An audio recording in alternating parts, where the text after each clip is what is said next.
Support for this program is provided by the men and women of the Louisiana Forestry Association. Through sustainable forestry, LFA members promote the health and productivity of Louisiana's forests for generations to come. And the Foundation for Excellence in Louisiana Public Broadcasting. On April the 20th, the Deepwater Horizon drilling rig exploded, killing 11 workers and setting into motion one of the nation's worst environmental disasters.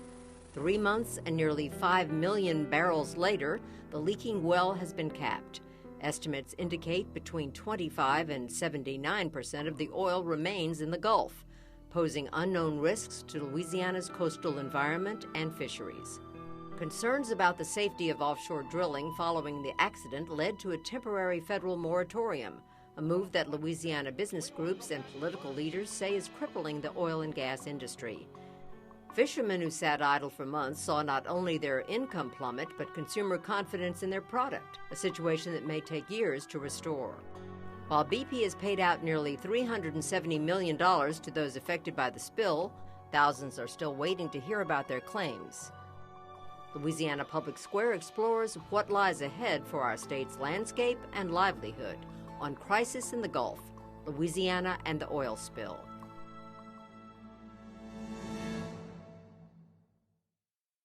Hello, I'm Beth, Courtney, President of Louisiana Public Broadcasting. Welcome to a special edition of Louisiana Public Square. We're coming to you from Plaquemines Parish, the gateway to the Gulf. I'm Tom Bearden, correspondent for the PBS NewsHour. It's my pleasure to join LPB in hosting a town hall discussion on a topic that has dominated not only Louisiana, but national headlines for the last 4 months, the Gulf oil spill. I'm Shauna Sanford, news anchor for LPB. We've traveled to the South Louisiana community of Buras to explore the impact to our state from the largest offshore oil spill in U.S. history. Shrimp boats began heading out from this marina this week for the start of shrimping season. But it's only been recently that commercial and recreational fishermen have been able to enter the Gulf. For 3 months, oil leaking from the damaged Deepwater Horizon rig prevented access. At the height of fishing closures, 37% of federal Gulf waters were off limits. Over the next hour, we'll hear from individuals in the seafood and oil and gas industries, as well as other Buras area residents whose lives have been drastically altered by the Gulf oil spill. They'll pose questions to our panel of experts from government, industry, and coastal research. The Buras Auditorium is the site for our town hall gathering. Gutted 5 years ago by Hurricane Katrina, the building, like many parts of southern Louisiana, has been given a new life. Today, Louisiana finds itself once again recovering from a disaster, this one man-made. The oil leak may be plugged, but our state must again determine how much damage has been done, how we can best respond to those in need, and what lies ahead for Louisiana as it moves forward. Over the course of 106 days, over 190 million gallons of oil gushed from the damaged Deepwater Horizon rig to the surface of the Gulf. The slick it created was large enough to be seen from space. Despite the efforts of state and federal officials, large quantities of oil made landfall on marshes and beaches along the Gulf Coast. After numerous unsuccessful attempts to stop the flow, BP was able to cap the leaking wellhead on July the 15th. While the leak has been sealed, uncertainty still haunts the Gulf region. We don't know about the dispersed oil.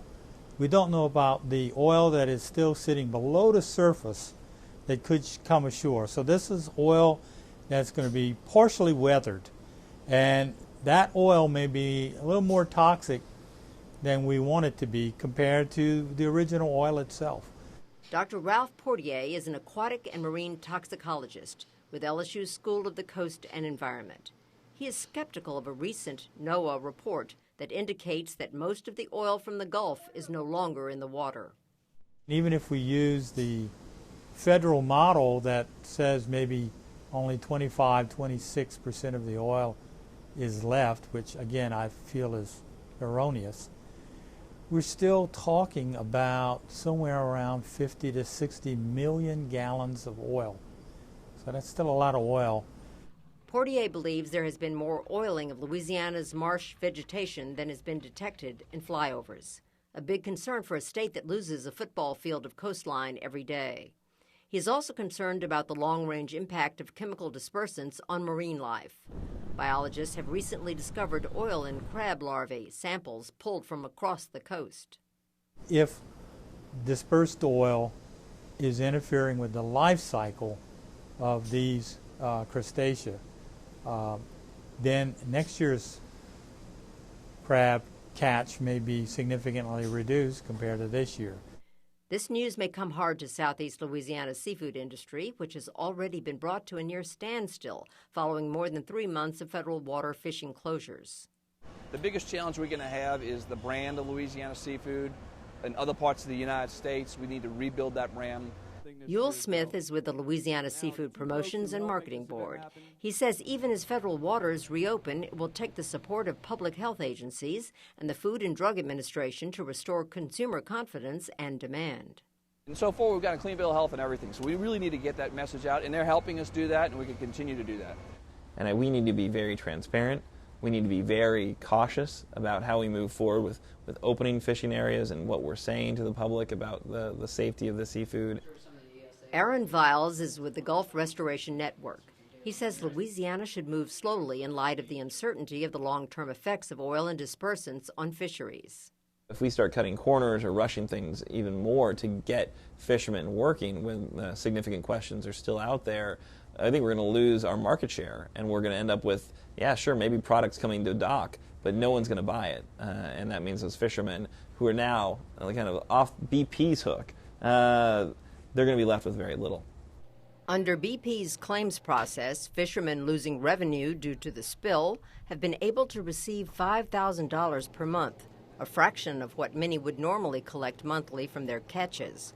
Fishermen who entered BP's Vessel of Opportunity program to aid in the cleanup at rates as high as $2,000 per day have seen those jobs diminish with the capping of the well.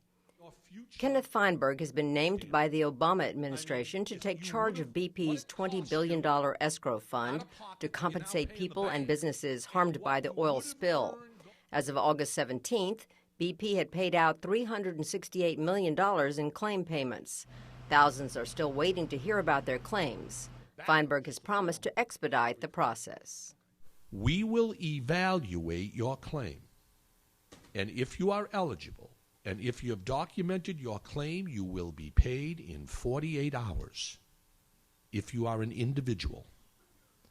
At President Obama's request, BP has also created a $100 million fund to compensate rig workers for lost wages from the federally mandated deepwater drilling moratorium. The 6-month moratorium, initiated shortly following the leak, halted 33 exploratory drilling projects and suspended new permits. In a state where oil and gas is responsible for roughly 25% of economic activity, an anti-moratorium rally in Lafayette last month drew over 15,000 people. One of those speaking was Governor Jindal. They don't get it in Washington, D.C. The President of the United States came down here, met with us in person. This is what he told us. He said this to me. He said, Governor, if people lose their jobs because of the moratorium, they can file a BP claim. I said, with all due respect, Mr. President, our people don't want a BP check or an unemployment check. We want to go back to work. The Port Fourchon Commission in Lafourche Parish has suggested the moratorium could create a loss of 77,000 jobs throughout America, as well as a mass exodus of rigs from the Gulf of Mexico. The Diamond Drilling Corporation has already indicated it will be moving 2 drill ships outside of the U.S. After 2 courts struck down the initial moratorium, the Obama administration issued a second one in July. It is currently being challenged in New Orleans federal court. Viles supports the moratorium until the cause of the Deepwater Horizon rig disaster has been determined. He also notes that BP promised the ability to skim 100,000 barrels of oil a day if they had a leak, a capacity not reached even by the 100-day mark. So the idea that we would let other oil companies who basically had the same response plan as BP move forward while all the available cleanup resources were already being used and inadequate just seems really foolhardy to me. Viles sees some encouraging signs. A consortium of 4 major oil companies have announced plans to build a $1 billion system to contain future blowouts that should be in place in 6 months. And in addition to revamping the Minerals Management Service, which oversees offshore oil exploration, federal officials have revised offshore operations rules. Despite what the state has been through over the last 4 months, Smith remains optimistic for its future. We're alive and we're kicking. We may not be as well as we were, but we're kicking for sure. And we're gonna survive this. We're gonna come out of this. We know one thing from Hurricanes Katrina, Rita, Gustav, and Ike. We know from experience it's going to be challenging, but we will come out better on the other side. We just have a long road ahead of us. Joining me today to offer some advice as we travel this road together are our panelists. Dr. Ed Overton, Professor Emeritus in LSU's Department of Environmental Science. Keith Seilhan, BP's Incident Commander for Louisiana. Billy Nungesser, Plaquemines Parish President. Robert Barham, Secretary of Louisiana's Department of Wildlife and Fisheries, and Cynthia Sarthou, the Executive Director of the Coastal Restoration Network. And let's begin with our first question. Okay, my question is, how can we use what we have learned in coming together to address the urgency of the Gulf disaster, to address the critical land loss of Louisiana, because so much more has been damaged by the oil disaster? A question that's been with us even prior to the oil disaster. Maybe to you, Mr. Nungesser, what do you think? You know, as you know, the berms that were so hotly debated that are now being out there, not only protecting us from oil, but from storm surge, was part of Plaquemines Parish Coastal Plan that was started a little over 3 years ago with Dr. Sarthou, a well-known scientist that's spent many years researching coastal erosion, has helped us put this plan together. That phase 1 of our plan will start this year. The berms was part of phase 3, and we hope to continue that plan and work with the state and federal government to see this fast-tracked. So it's not a 20-year plan, it's a 5 to 8 year plan, and we'll finally see coastal restoration done and fast-tracked. The piece, I want to comment, the piece that we just watched did, I think, a good job of actually, showing what a lot of the concerns we have. My biggest concern is that from the use of dispersant and the amount of oil that they do not know where it's at, is coming in underneath the water. What happens 3 to 5 years down the road? We really don't know what effect this is going to have on the fishery stocks. What's going to happen then, say 3 to 5 years down the road, the fishery starts to decline, my business starts to decline. Because to be truthfully, no one really knows, because we've never seen this amount of dispersant used, and we don't know what's going to happen. I think that we should learn some lessons that were learned in Alaska, which is, first, that the natural resource damage trustees do not have to settle quickly. In fact, it is incumbent on them to monitor for on a long-term basis and determine what's happening before they actually let BP off the hook. And second, even after they've settled those claims, they have the right to include in any agreement what's called a reopener clause. And we need to make sure what a reopener clause does is it says, if in 5 years, let's say, or 10 years, we find that the damage associated with this spill is much greater than we in fact thought it was going to be, you have a right to reopen the damage assessment and go back to BP to get further damages to address what's happened. And I think that the people of this state and of the Gulf need to be very careful to make sure that that happens and that we are protected, because what we've been told in Alaska and we've been told in other areas is there is a significant potential that the damage from oil and dispersant will not be seen for 3 to 5 years.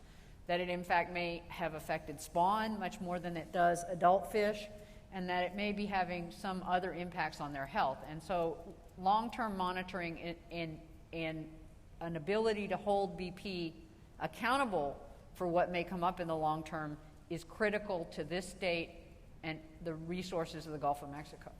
I think one thing I would say that supports the gesture is that BP is committed to be here for the long term. So we are in the process of establishing a long-term operation, a long-term business, and essentially it's a testament to the commitment. So we're not going to do this as a side business. It's going to become a core business within BP to support the restoration of the Gulf Coast. We are the richest marine nursery environment in America, second only to Alaska. Alaska and Louisiana together produce well over half the seafood America consumes. Things are looking better day to day, but 3 weeks from now, just because we're catching trout and shrimp does not mean this event is over. It will be years before we understand the effects of this. BP has committed to a 3-year study on fisheries impact, but we also have a 20-year proposal on seafood safety. They're two separate issues, consumability versus viability, two different things. Because a fish is safe to eat is one thing, but what you fear or what we have to analyze is those subsea dispersants that have never been used at this depth, at these pressures, at these temperatures, never been used before. Is it possible that they might affect some unknown or unsuspected link in the food chain? And if that link is broken, the food chain potentially for a species or an area of the marine life would be broken. Exxon funded Alaska for a 20-year study. We've got to have a comparable study to have any comfort level here in Louisiana that we're ensuring that this is once again the sportsman's paradise, that we have plentiful marine life and that it's safe to consume. You know, in Plaquemines Parish, they say you can fish anywhere, but you catch fish in Plaquemines Parish, a lot of fish. So we have to make sure year after year, if it does decline, we're ready to put loads of trout, redfish, flounder back into the waterways. So working with the State Wildlife and Fishery, we've asked BP to fund a hatchery where we can raise species starting now onshore, to where if we see the fish decline, we're able to put fish out there to supplement that so they don't lose their way of life. Just because our seafood may be safe to eat in certain places, I've been doing a lot of reading on the chemicals contained within the dispersant, as well as the hydrocarbons contained in with the oil. There is a very strong chance with those chemicals that you're going to see a significant reduction or problems with not only the reproductive stages of the finfish, of the invertebrates, and of the smaller food chains, as well as the larger fish. Just because we can go out and catch adult fish today and represent a good catch, 2 or 3 years from now, as we've been cultivating this adult catch, how are we going to be reassured that we're going to see some new resurgence with the fisheries? Nobody thinks dispersant use is a good idea. I've said a number of times dispersant use is a horrible idea.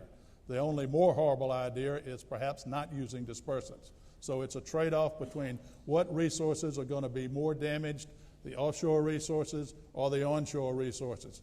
Now, in addition to surface use of dispersants, they were used at the wellhead, and of course what's going on there is that you're trying to protect the workers, so massive amounts of dispersants were used subsurface to prevent the oil from coming straight up. What that does is it takes the oil and dissolves it into the water column. As that oil gets, some of it still gets up to the surface, some of it gets up in fairly big globs, but when you disperse oil, you're taking big globs and making tiny little droplets out of it. Those tiny little droplets, if they're not too tiny, they still come to the surface. If they're very tiny, smaller than the diameter of a human hair, they stay down in the deep water column and move around and spread. Generally, if you're in the abyss, the oil, it's dispersed in that deep water of the Gulf, stays down in the deep water of the Gulf. It is down there, it is diluting out, but it didn't go away. It won't stay there forever. It will move throughout the abyss and get degraded. Oil that got up near the surface, that which got dispersed below the water column, that oil that's down in the water column is dangerous to animals that are swimming through the water column. But once oil disperses, once it gets mixed in with the water column, it physically can't glob back together and come ashore. Think about, we've all seen a puff of smoke from a fire. Has anybody ever seen that smoke dissipate down there and all of a sudden move back together and concentrate in a glob? That can't happen. And dispersed oil can't happen. Oil that is not dispersed comes on shore. Oil that is not dispersed weathers, undergoes chemical change. As it undergoes that change, it changes its properties. And as it changes its properties, it goes through a sticky stage, then a little bit less sticky stage. As it gets in the nearshore areas, it can pick up sediment and stick to the bottom. So you can have oil in nearshore bottom areas. But Dr. Overton, isn't it true that we don't really know? You speak with great certainty on some of this, but there's a lot of uncertainty, isn't there, in the science of it? Absolutely. How much of it's there, where it's going. But scientists do know a lot about the currents in the Gulf. We've been measuring the currents in the Gulf associated with deepwater exploration for many years. There's a number of different ways to measure what's going on in the deep ocean in terms of the currents. So they do know a lot about that, how long we do know that when oil is dispersed, it does not recongeal and come back in globs if it is effectively dispersed. Do you think there's unanimity? Billy, you wanted to speak? You know, early on, BP sat in my office and said they had scientists on staff and all this data, and I was told I was overreacting. We would see no oil come ashore. The disbursements would take care of it offshore. It would break in little parts and be eaten by the fish, and we'd all live happily ever after. We know now that's not true. And to say we made trade-offs, let's say we made bad decisions. We were late to the table. We fooled the public in thinking it wasn't coming ashore. So let's be factual. Let's say we made a lot of mistakes that we won't make again, and let's do everything physically possible to clean up the mess and not try to say, shoulda, coulda, woulda, it was going to do this. Because I was at the table early on when if they didn't know it wasn't coming ashore, they shouldn't have told us that. And whatever scientists they used, I don't know who they were, but they sure aren't speaking now because they were dead wrong. Thank you, Mr. Nungesser. I believe your statement completely. Mr. Overton, I think our perception or the public's perception of dispersed oil is completely different. We definitely have a lot of oil along our coastline that has been contaminated with dispersant. May not be totally dispersed, but it has been contaminated. And I just have one other question. I'm sorry, I forget your name, the BP official. We have Mr. Kenneth Feinberg now, who's been hired by your organization to handle the claims. By your admission, by everybody else's admission on the panel, and by everything that I've read and seen, we're looking at possibly 20 years for damages possibly not only to our wetlands but to our fisheries. How can Mr. Feinberg stand on television in all his press reports and say that he's going to offer a final settlement in probably like a 3-year settlement and that we're supposed to accept that as claimants from damages to our industry and to our businesses, and then we possibly could see some future problems 5, 10, 15, 20 years down the road? I really think that needs to be addressed and possibly looked again. We think that it's the right approach in the claims process to bring in an objective party, and we are committed, as we hopefully have demonstrated with the initial $20 billion that we put in this escrow fund. I don't know what is going to be ahead of us as far as the duration of the impact, but our commitment is that we're going to be here the long term, and that's why I had mentioned earlier, we've established a business. It is a stream within the company.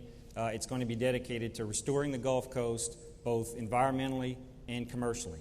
And it is a very tough situation. This is a tragic event.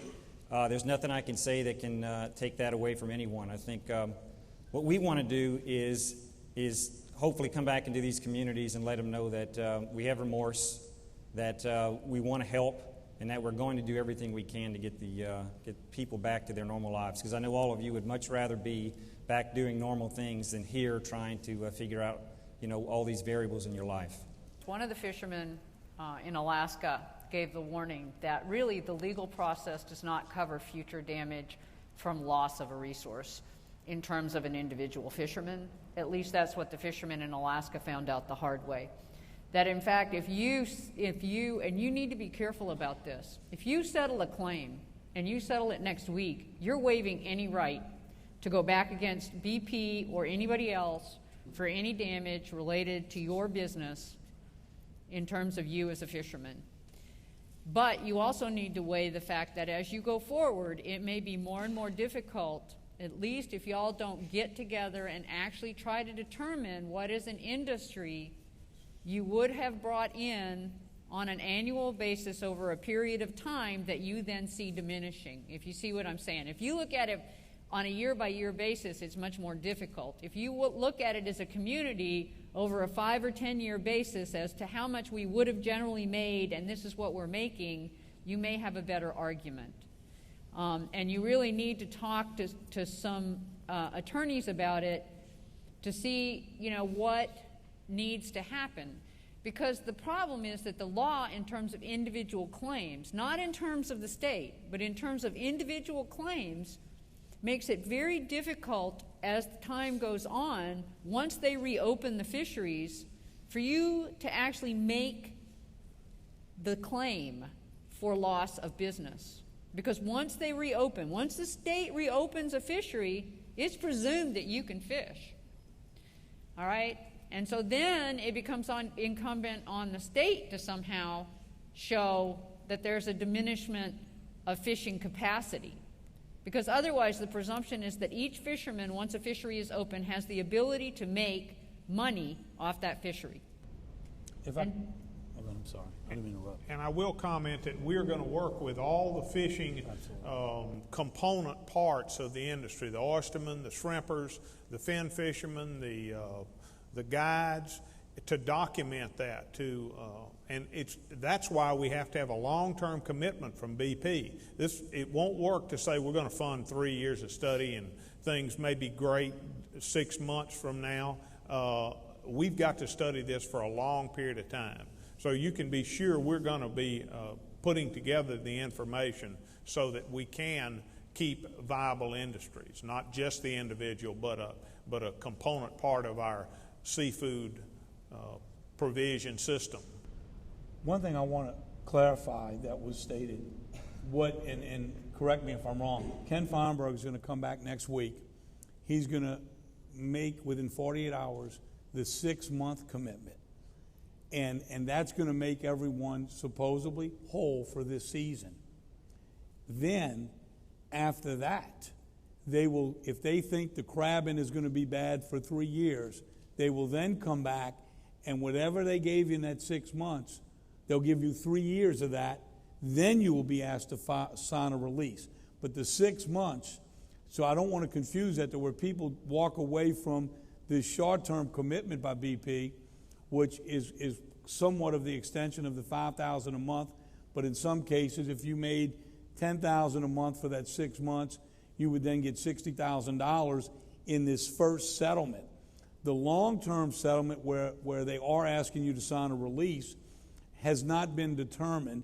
If crabbing, they say their estimate is 3 years, and they offer you 3 years of what they've given you for the 6 months, and it's going to have to be, you're right, they're going to have to get some information from what they think, if that's a fair settlement. If you get 3 years of your catch today, will that make you whole, even if crabbing is not back fully in 3 years? Can you make a living for your family on that 4th year from crabbing? And that's going to have to take some individual decisions. And as a parish working with Wildlife Fishery, we're going to work to give them the best information we have to make that decision. But based on what that number is, it's going to have to be an individual decision. Your other option is you can wait a period of time to accept that to see if their estimates change, or you can sue. But the 6-month compensation does not require you to sign any release. It's to make you whole through this season where this catastrophe took place. So we needed to clear that up. Billy, we have to be careful, though, that we don't rush to make a long-range projection about the impact on a short period of time. 6 months is not enough to make a projection. This is going to be a 3-year event and have folks sign a waiver. No. That's not what we ought to do, and we need to be cautious of that. Absolutely. If there's pressure to rush those decisions, we need to resist that pressure. Well, and they haven't said how quickly they will be there, because when I spoke to BP and Ken Feinberg, they have to get data together that shows why they think oysters, shrimp, crab will be back 100% 2, 3, 4, 5 years. Now, I'm sure it's going to take them some time to put their data together to come back to you. But I want to make sure that everyone quickly gets their 6-month compensation, because of the families that are struggling now, is not connected to that long-term settlement, whatever that may be. Dr. Overton, I'm looking directly at you because I need you to look in my eyes and give me this answer. We have done some independent rainwater studies. EPA has yet to test 1 drop of rainwater since this oil spill. Not 1 drop, in spite of many, many requests. The ladies you see sitting to my right here and I have done independent studies through an EPA-certified lab.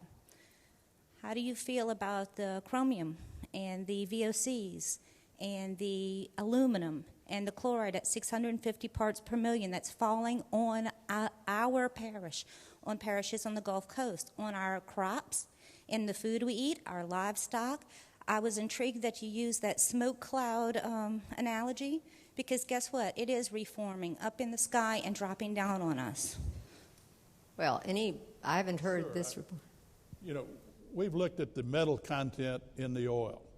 Chromium is not detected by the methods we use, very sensitive methods.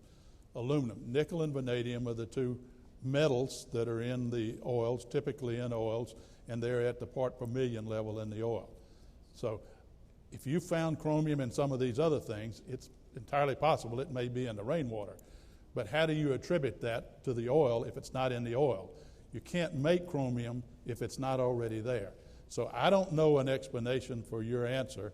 All I know is that scientists have looked at this oil by many, many thousands of analyses, and they have not detected these metals. Now, I don't know about rain. Of course, there are other sources of these metals in a coastal environment, because metals are in the oceans.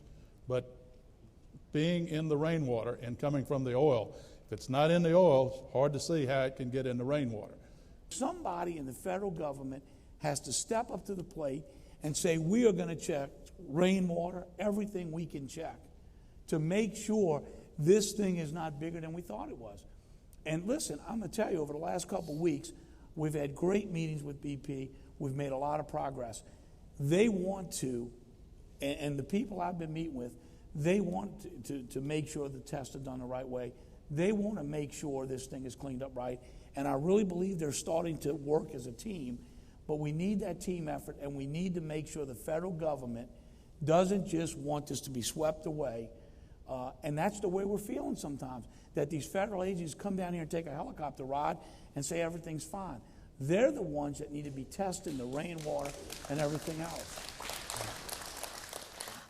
For many years, the oil field and the fishing industry coexisted.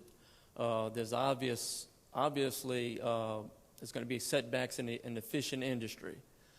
In the past, our fishermen could kind of lean on the oil industry in a slow time or maybe in the off season. But with the moratorium, that's going to limit that. My concern is that the moratorium is going to put a long-term effect on domestic drilling. It's already affecting deepwater drilling as well as shelf and inland drilling in Louisiana.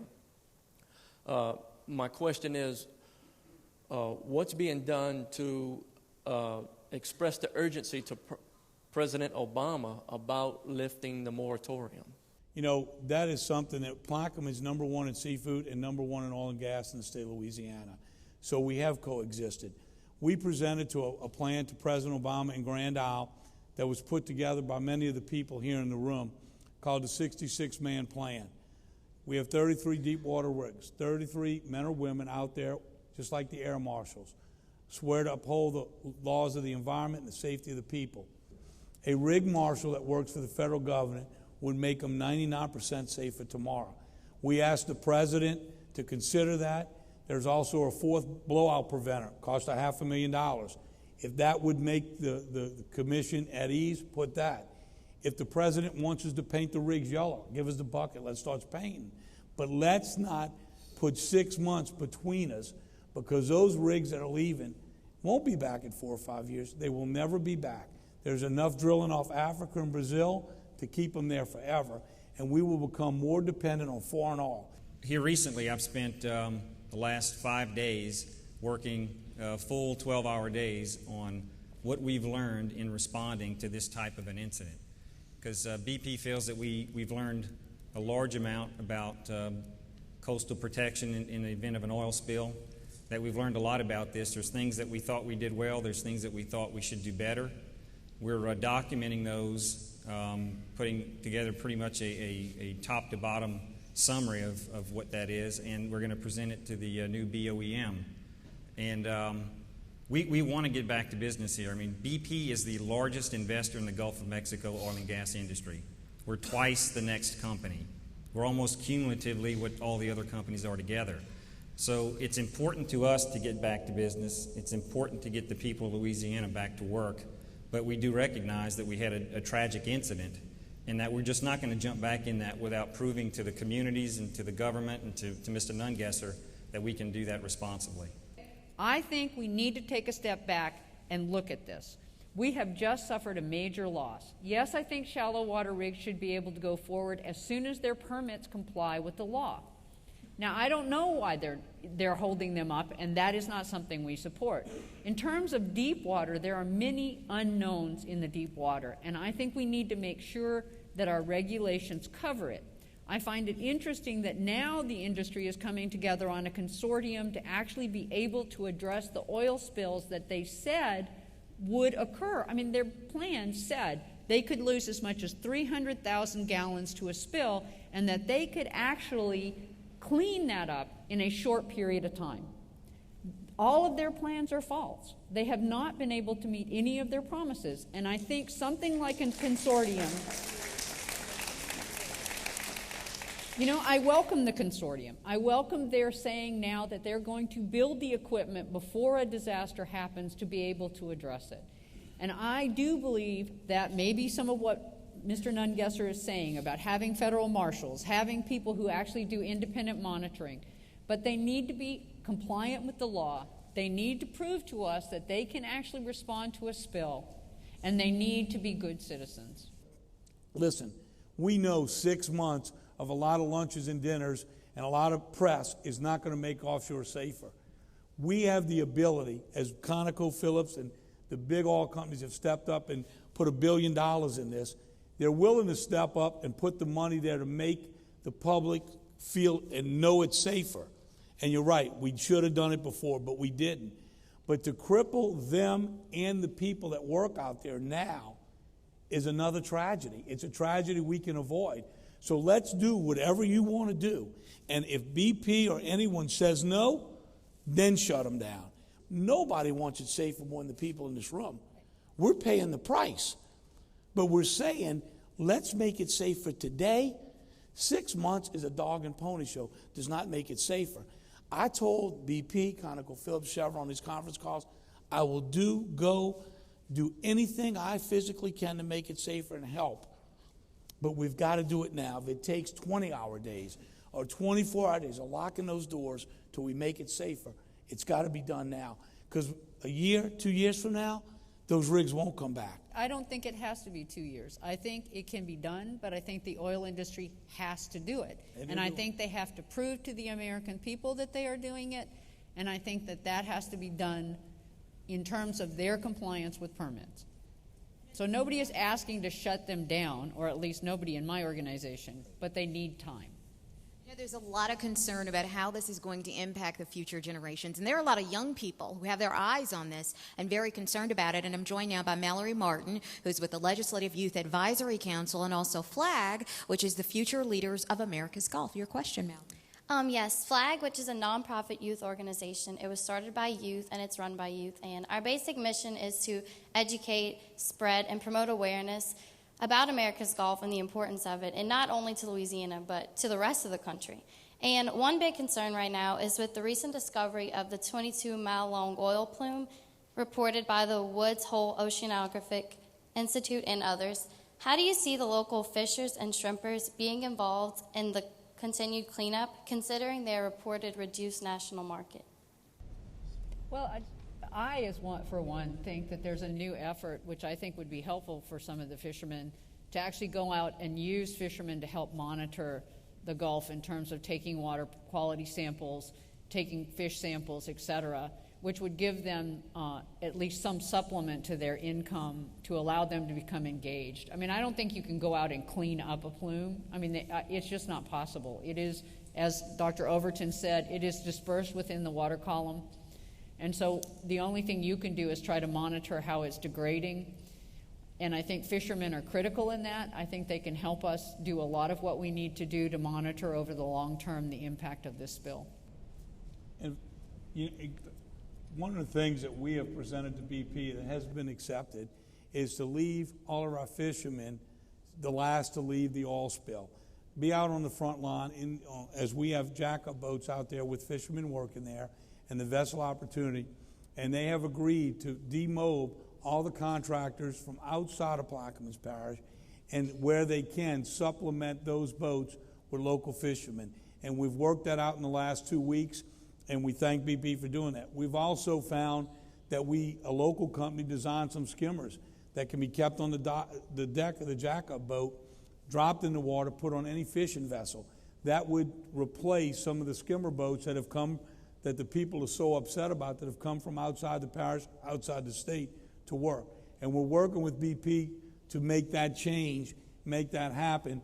So we're here through hurricane season if any of that oil does come ashore. With regard to national coverage of the oil spill, and in particular Anderson Cooper, how effective do you think those nightly appearances were with him every night, pounding the issues with regard to national policy and affecting, the administration and corporately, or do you think it fell on deaf ears, looking back? Well, I'll tell you this, and I don't think I've said this publicly before. When I was not invited to sit down with the President of Grand Isle, myself and Craig Tefera grabbed a boat and headed over there. Thanks to the Wildlife Fisheries, they let us through. When we got to the gate, we were told we weren't on the list. And I said, well, call the White House and tell them I'm calling Anderson Cooper's. She came back 5 minutes and said, y'all can go in. The first thing the President told me, Billy, call me. Don't call Anderson Cooper. Give Billy the number to the White House. If you've got a problem, give me a call. And let me tell you, the President made the jack-up boats happen. Those jack-up boats, those crews, have saved thousands of miles of wetlands for Louisiana and Plaquemines Parish. I've said from day one, we're never going to win this war. We're never going to see the fisheries recover unless we're all sitting at the table as a team. And you notice I haven't been on TV for 2 weeks. And I've talked to Anderson Cooper every night. They don't want me on TV unless I'm riled up and mad. But in fairness to BP and trying to do the right thing, when I say yes, I'll come talk about how we now are putting local fishermen to work. It's taken too long. But let's not talk about, let's focus on what we can do to fix it now, make it whole, and make it go forward.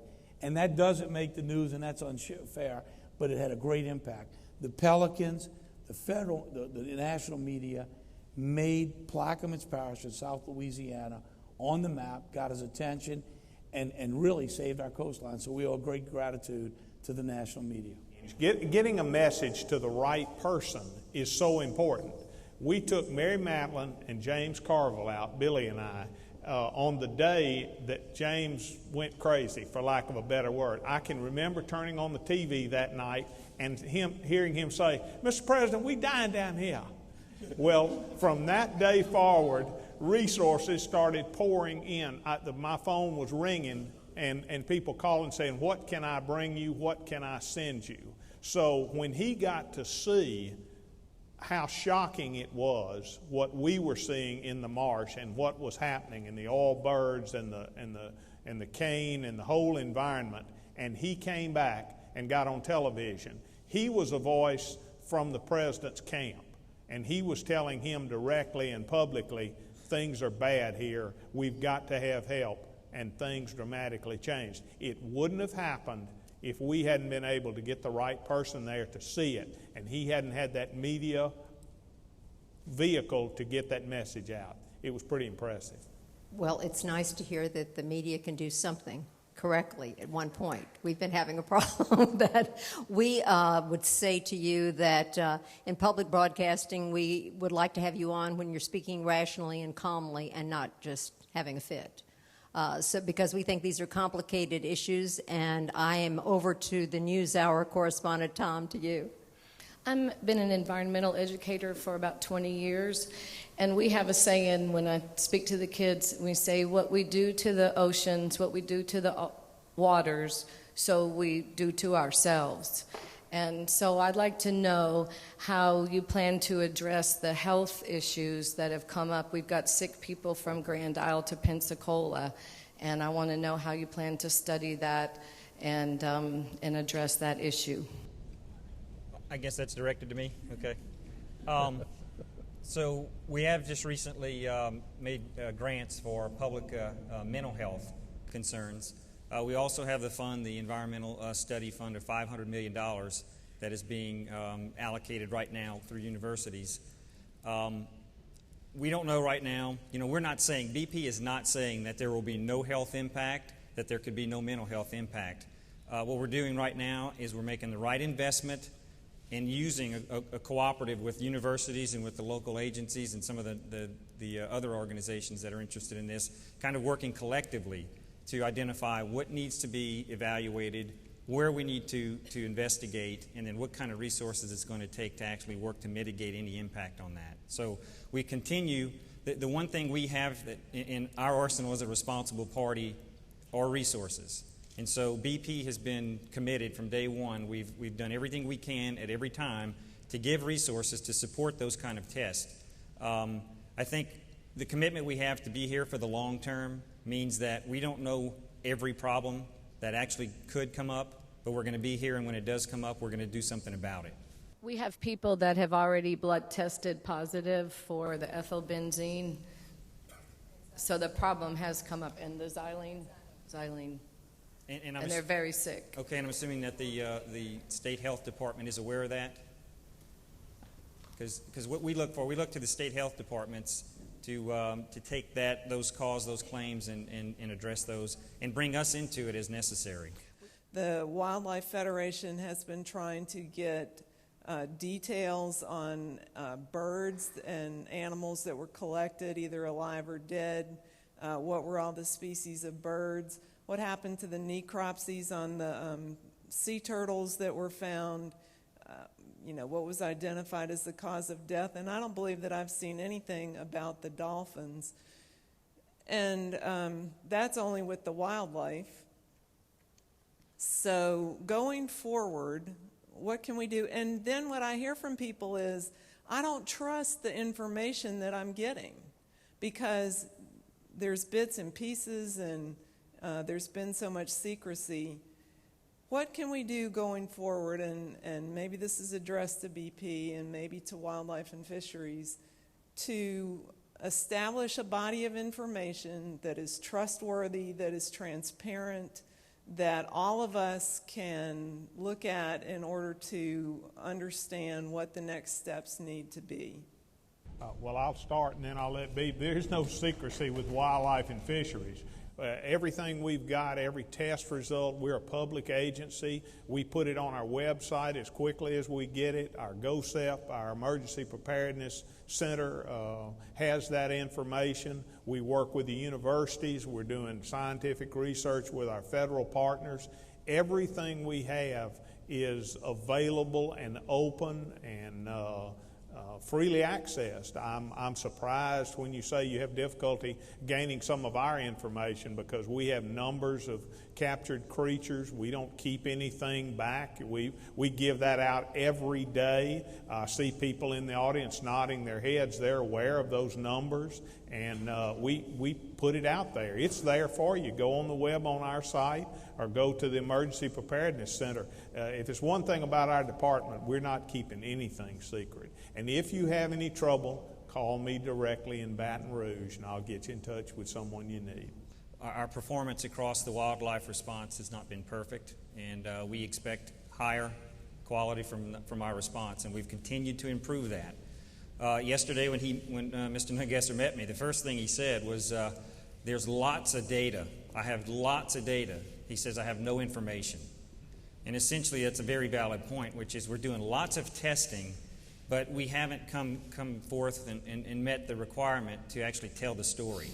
I think there's a good story out there. I think it's one that includes some things that we have regrets over, things we want to do better. But we do have to get better working with the federal partners on putting the story out in front of people as opposed to just reams and reams of data. Because I think there is a very good story there. Secretary Barham, could you give us some update on the pelicans? Because we know just prior to this oil spill, they were taken off of the endangered species list. That story is still unfolding. Can you give us some idea of where things stand right now? Well, it is tremendously ironic that just a short year ago we were taking the pelican off, and this is the iconic bird for Louisiana. This is our state bird, and we treasure the pelican. And then we had this tremendous oil spill. We have caught and brought in thousands of birds now, and we are still getting all birds. That hadn't gone away. We are still, recently, the numbers are still coming in. We have been transporting them to several locations. We started initially taking the pelicans to the east coast of Florida, then we went to Texas, then we went to non-oil zones in Louisiana. But we're putting the birds out. Success is better, but we've still got a lot to learn, and we intend for that bird not to go endangered again. The frozen commodity market is what capitalized the processors in order to buy these shrimp, in order to loan money to the docks, to the boats. And with the situation right now with the fleet sideline because of BP's oil spill and the VOOP program participants, the industry's really in a situation where they're being forced to liquidate inventory. There is such a bad name on the brand that the buyers can force us to assume a short position, which means dump it, okay? And with with this prolonged activity of it could be 6 months, 2 years, nobody knows how long our fleet could be sidelined with this. We're looking at a situation where imports can easily overcome us with just a phone call, not having to go through all the process of all the fishermen going fish, docks, processing, to put it in the freezer. So my question is, what agency is monitoring this situation and can speak to that? Because the lack of input that the people that deal in this area, in this whole process, is stunning to me. So can anybody address shrimp future contracts? This system is threatened because of this event. We have got to get BP to join with us to fund, to understand that we have got to keep the shrimpers viable. They have got to be profitable. If we lose them, you don't have anyone to buy from. But if we lose you, they don't have any place to go with them, nowhere to handle these shrimp. This seafood safety, this 20-year proposal that we have, it's in their interest. We've given them this proposal 2 months ago. I keep getting responses from BP, we're considering your information. Well, every day that goes by, you're threatened. If you shut down, they're going to end up paying more, in my opinion, than they would have paid. That old commercial, pay me now or pay me later, they need to go back and pay close attention to that, because they need to get involved with us to ensure that this whole system of harvesters and marketing and advertisements got to be there. We're going to have to be the most tested, the most certified and advertised product in the world just to get back to where we were. That's part of our proposal to BP. The triggers that we propose to them is a 20-year program, and after incremental parts of that program, 3 things we want to say. We want to be sure there's no evidence of oil in our environment traceable to the Deepwater Horizon event, that we are at our pre-spill catch levels, but not only catching it, you have to be able to sell it, that we're at our pre-spill market share of the product. When we're back just where we were, don't give us extra money, just make us whole. That's what we're asking. You did this, make it right. Do what you say you'll do in your commercials. That's all we're asking from them. Large claims for our docks and for our processors, a very important part of our industry. Some of our fishermen with large boats who had large claims were just totally ignored. Their claims got put on the side, they got held up. We're on the verge of losing quite a few small docks in Louisiana, docks that really needed in the system. After Katrina, after Rita, after Gustav, after Ike, these people fought back.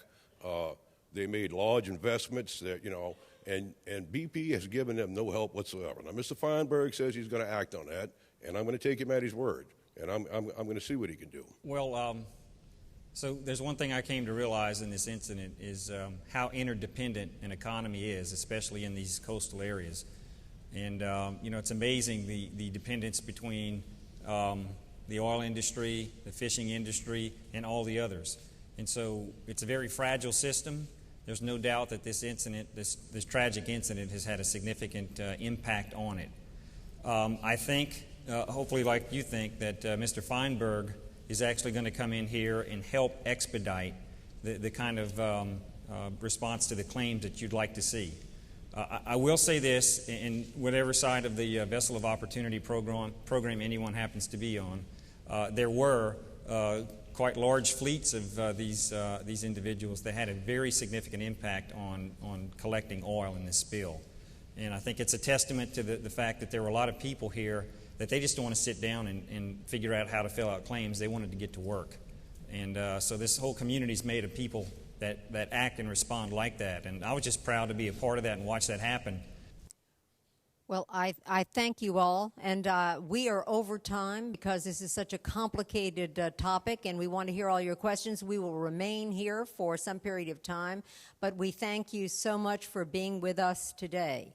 We thank you, our panel, for joining us on the special edition of Louisiana Public Square. We thank Dr. Overton, Mr. Seilhan, Mr. Nungesser, Secretary Barham, Ms. Sarthou. We also thank Plaquemines Parish and Buras for their wonderful hospitality. Thank you so much. We appreciate you all. For all of you at home, I would encourage you to be part of this dialogue. We would like you to go online and fill out a form that gives your opinion about some of the topics we're talking about today. And I also hope that you will use the information we have posted on lpb.org.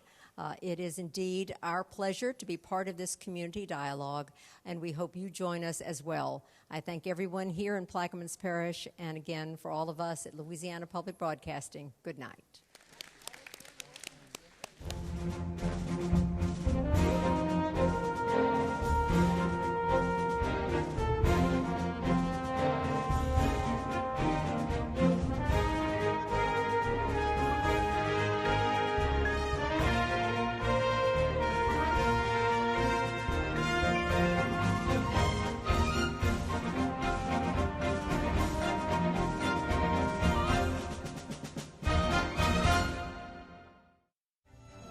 For a copy of this program, call 1-800-973-7246 or go online to www.lpb.org.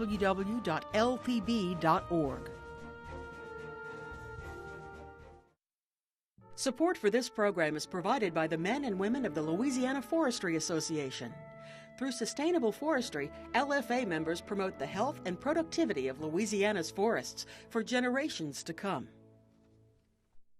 And the Foundation for Excellence in Louisiana Public Broadcasting.